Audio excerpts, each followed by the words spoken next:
मध्य प्रदेश के सिंगरौली जिले में बीते दिन पूर्व जयंत पुलिस चौकी द्वारा 16 ड्रम मोबिल के साथ एक ड्राइवर की गिरफ्तारी की है। अपराध पंजीबद्ध कर विवेचना में लिया है। फिलहाल जब इस बात की जानकारी एनसीएल जयंत परियोजना के जिम्मेदार अधिकारियों को लगी, तब जिम्मेदार अधिकारी भी कार्यवाही कराने के लिए जयंत पुलिस चौकी पहुंचते हैं और इस पूरे डीजल चोरी के मामले में आनंद सिंह नामक युवक के ऊपर कार्रवाई कराने के लिए नाम को पुलिस के सामने रखते हैं। पर सबसे बड़ा सवाल है, क्या इस 16 ड्रम चोरी के मामले में क्या सिर्फ आनंद सिंह ही शामिल है? क्या आनंद सिंह के पीछे क्या नेटवर्क कोई कार्य नहीं कर रहा है? क्या आनंद सिंह का मनोबल कोई नहीं बढ़ा रहा है? आखिरकार आनंद सिंह की हिम्मत इतनी कैसे हो गई कि एनसीएल जयंत परियोजना के अंदर से 16 ड्रम मोबिल मुख्य मार्ग पर चोरी के उद्देश्य से भेजते हैं या फिर और किसी उद्देश्य से? पुलिस को जानकारी लग जाती है, लेकिन एनसीएल जयंत परियोजना के जिम्मेदार अधिकारियों को जानकारी नहीं लगती है। क्यों? सवाल है सबसे बड़ा। एनसीएल परियोजना जयंत के अंदर से 16 ड्रम मोबिल निकल रहा है सुरक्षा कर्मियों की आंखों के सामने से, तो क्या सुरक्षा कर्मियों को इस बात की जानकारी नहीं होगी?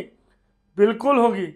क्या एसओएमएम एनसीएल परियोजना जयंत के जिम्मेदार अधिकारी, जिनका पहला कर्तव्य होता है कि अगर परियोजना में चोरी हो रही है तो इस पर रोक लगाएं, चोर पनप रहे हैं तो इनकी सूची थाने में जमा करें, इन पर कार्रवाई कराएं ताकि चोरी पर नियंत्रण हो सके और परियोजना में एक अच्छा तरीके से कार्य को रूप दिया जा सके। लेकिन नहीं, यहाँ नियम के ठीक विपरीत कार्य को एक नई दिशा दी जा रही है। फिलहाल जिला प्रशासन सिंगरौली से मेरा विनम्र अनुरोध है कि इस 16 ड्रम डीजल चोरी के मामले में जिस ड्राइवर की गिरफ्तारी की गई है, जिन आनंद सिंह का नाम सामने आ रहा है, तो इसके पीछे का भी नेटवर्क पता लगाएं। आखिरकार आनंद सिंह के पीछे कितने नेटवर्क कार्य कर रहे हैं। बलि का बकरा बनाना किसी व्यक्ति को बड़ा आसान है, पर बलि का बकरा बनाने से चोरी पर नियंत्रण नहीं होगा, बल्कि चोरी को बढ़ावा दिया जाएगा। इसलिए दिया जाएगा क्योंकि आज बलि का बकरा आनंद सिंह तो बन जाएंगे, पर आनंद सिंह के पीछे कार्य करने वाला सरगना, जो आज भी अपने आप को सुरक्षित महसूस कर रहा है, कल खुलेआम दबंगई से प्रशासन की आंखों के सामने से डीजल का खेप निकालेगा, मोबिल का खेप निकालेगा। 16 ड्रम क्या है? आज 16 ड्रम पकड़े हैं साहब, कल 1600 ड्रम आंखों के सामने से लेके जाएंगे। और मुझे जहां तक लगता है कि इस पूरे सरगना का मनोबल बढ़ाने में कहीं ना कहीं स्थानीय थाना, स्थानीय पुलिस कर्मियों का भी योगदान है। आदरणीय जिले के कप्तान डॉक्टर मनीष खत्री जी को इस पूरे सरगना की जानकारी विस्तृत रूप से लेनी चाहिए और इस पर गंभीरतापूर्वक कार्रवाई करने की जरूरत है। फिलहाल विपक्ष की भूमिका अदा कर रहे राजनीतिक नेताओं से भी मेरा विनम्र निवेदन है। अनोखी कल्पना न्यूज नेटवर्क आग्रह कर रहा है कि इस 16 ड्रम मोबिल चोरी के मामले में आप सभी आगे आएं और इसके पीछे जितने सरगना कार्य कर रहे हैं इन पर कार्रवाई कराएं।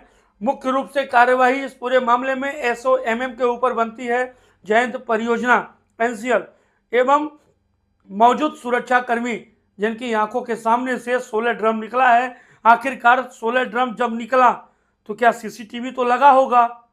जिस वक्त निकला उस वक्त सुरक्षा कर्मी तैनात रहे होंगे, जो मुझे लगता है और उम्मीद ही नहीं पूरा विश्वास है कि एनसीएल परियोजना जयंत मुख्य द्वार से लेकर हर एक दफ्तरों में कैमरा लगाया होगा।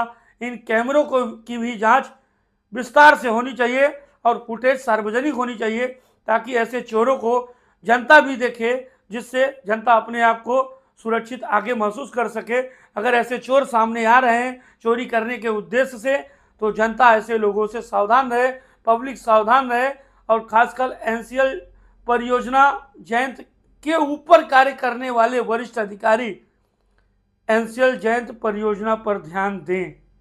कहीं न कहीं एनसीएल जयंत परियोजना अंतर्गत जो अधिकारी हैं, एसओएमएम हैं, जिनका नाम सामने आ रहा है, लोग आरोप लगा रहे हैं कि इस पूरे मोबाइल चोरी के मामले में एसओएमएम के द्वारा एक नेटवर्क बनाया गया है, जो नेटवर्क बड़ी अच्छी तरीके से गोपनीयता को ध्यान में रखते हुए सिर्फ मासूम लोगों को आगे करके चोरी करने के उद्देश्य से डीजल चोरी करवा रही है, मोबाइल चोरी करवा रही है। अब चोरी करवा रही है या नहीं करवा रही है, फिलहाल यह एक जांच का विषय है।